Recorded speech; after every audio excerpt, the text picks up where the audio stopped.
बिस्मिल्लाहिर्रहमानिर्रहीम। मैं हूं आपका मेज़बान एडवोकेट उमर। अभी हम डिस्कस करने जा रहे हैं Pakistan Tehreek-e-Insaf foreign funding case के बारे में। आज इस्लामाबाद हाई कोर्ट में उस पर समाअत हुई है। बड़ी अहम तफसीलात मैं आपके साथ डिस्कस करने जा रहा हूँ। जब ये समाअत का हवाल शुरू होता है तो सबसे पहले मैं डिस्कस करता चलूँ कि इलेक्शन कमीशन ने फ़ैसला कुछ दिन पहले दिया था पीटीए फॉरेन फंडिंग का, जो एक तफसीली फ़ैसला जारी किया था, जिसमें उन्होंने अपने फ़ैसले में लिखा था कि पीटीआई को मुख्तलिफ बैरूनी कंपनी से फॉरेन फंडिंग हुई है। इसके अलावा बैरूनी पर्सन से उनको मुख्तलिफ अकाउंट से उनको पैसे आए हैं, लिहाजा हम इनके ख़िलाफ़ जो फर्दर प्रोसीड करना चाहते हैं। और इसके अलावा जो पीडीएम है और उसमें जितनी भी मुल्हिका जमातें हैं, सब ने एक रेफरेंस दायर किया इलेक्शन कमीशन में कि इमरान खान के ख़िलाफ़ फॉरेन फंडिंग प्रूव हो चुकी है, लिहाजा उसे डिस्क्वालीफाई किया जाए, उसकी पार्टी को कलअदम करार दिया जाए। तो उस फैसले को पीटीआई क़यादत ने फिर ऑनरेबल इस्लामाबाद हाई कोर्ट में उनको चैलेंज किया था। आज उस पर समाअत थी, उसका अहवाल मैं आपसे डिस्कस करूँगा। सबसे पहले जब समाअत शुरू होती है तो चीफ जस्टिस साहब ने इस्तफसार किया कि आपको क्या तहफ़्फ़ुज़ात हैं।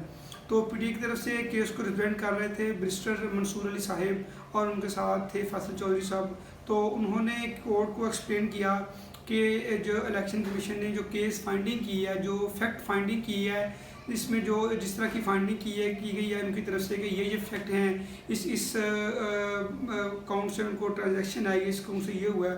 उनका कि जो भी केस के फैक्ट्स हैं हमें उन पे ऑब्जेक्शन है, हमारा उन पे एतराज़ है, हमारे उन पे तहफ़्फ़ुज़ात हैं। एक तो उनका ये एलिगेशन है। दूसरा उन्होंने कहा कि जैसा कि अगर कोई किसी को फंडिंग हो रही है तो ज़रूरी नहीं होता कि सारे केस जो हैं और केस के जितने भी पहलू हैं उनको उजागर किया जाए। इसके अलावा जो जितने भी अकाउंट हैं उनको शो ऑफ किया जाए। उन्होंने कहना था कि उन्होंने हवाला दिया हनीफ अब्बासी केस का। उन्होंने कहा कि इस पे ऑनरेबल सुप्रीम कोर्ट की जजमेंट है कि अगर आप किसी मामले पे आप सारे अकाउंट शो नहीं करते तो इसके लिए कोई इसमें कोई कदगन नहीं है, कोई एलिगेशन नहीं है।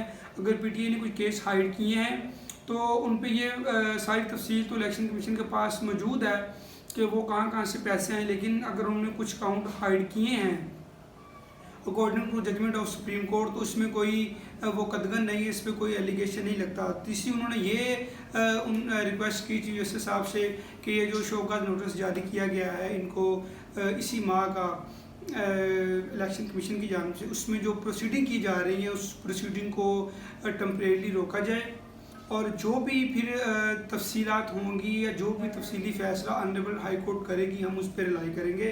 लेकिन अभी जो वो कार्रवाई करने जा रहे हैं इलेक्शन कमीशन, उनको उससे रोका जाए।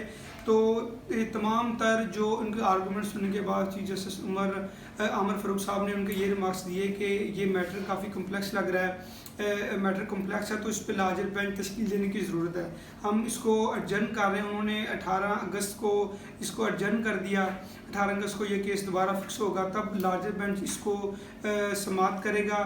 फिर जो भी इसमें डिटेल होंगी, पीटीआई के जो भी तहफ़्फ़ुज़ात होंगे, उनके वकील उनको कोर्ट को वजाहत करेंगे, फिर कोर्ट उस पर अपना डिसीजन सुनाएगी। इसमें दो सूरतें हो सकती हैं। एक तो ये कि जो पीटीआई की क़यादत है उनकी तरफ से जो कौंसल उन्होंने रिप्रेजेंट कर रहे हैं उनका ये मौक़िफ़ है कि जो इलेक्शन कमीशन का फ़ैसला है उसको कलअदम करार दिया जाए और जो इलेक्शन कमीशन वो ये चाह रहा है हम इस केस को आगे प्रोसीड करें और इमरान खान को डिस्क्वालीफाई करवाया जाए। ये दो बेसिकली पॉइंट हैं। एक का ये है कि जो इलेक्शन कमीशन का मामला है, इलेक्शन कमीशन का डिसीजन उसको कलअदम करार दिया जाए, और दूसरा ये है कि जो इलेक्शन कमीशन का कलअदम करार हो जाता है तो फिर जो इमरान खान की प्रोसीडिंग हो रही हैं वो रुक जाती हैं। एक तो इनका ये मौक़िफ़ है, पीटीआई का ये मौक़िफ़ है कि इमरान खान को जो डिस्क्वालीफाई होने से बचाया जाए और इलेक्शन कमीशन का फ़ैसला कलअदम करार दिया जाना चाहिए। और जो दूसरी तरफ जो वफाकी हुकूमत है उनका ये दबाव है, उनका ये प्रेशर है कि इमरान खान को किसी तरह डिस्क्वालीफाई कराया जाए, इलेक्शन कमीशन आगे अपनी प्रोसीड करे। अभी ये मामला चला गया है ऑनरेबल कोर्ट में, तो फिर लार्जर बेंच देखेगा, कोर्ट देखेगी कि इसमें फर्दर क्या प्रोसीड करना है। आया कि वो ट्रांजैक्शन हुई है वो किस मद में हुई है, और आया कि उसमें कोई ऐसी टेक्निकलिटी पाई जाती है जिस पर एलिगेशन लगाया जा सके या उसमें क्रिमिनल प्रोसीडिंग का आगाज़ किया जा सके।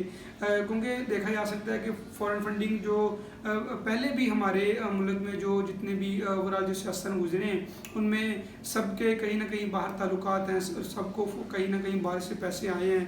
तो तो एक तो पीटी का कहना था कि अभी सिर्फ पीटीआई का जो एक उनका डिसीजन आया है पीटीआई फॉरेन फंडिंग का, अभी जितनी दूसरी जमातें हैं उनका फॉरेन फंडिंग का जो केस है वो अभी तक क्यों पेंडिंग है। उनका ये ऑब्जेक्शन था, उन्होंने कहा कि सिर्फ एक साजिश के तहत ये केस लाया गया ताकि इस केस को जल्दी प्रोसीड करवा के इमरान खान को डिस्क्वालीफाई करवाया जाए। तो इसमें जो भी फर्दर तफसीलात होंगी परसों इंशाल्लाह 18 है, जो भी होंगी हम आपसे डिस्कस करेंगे।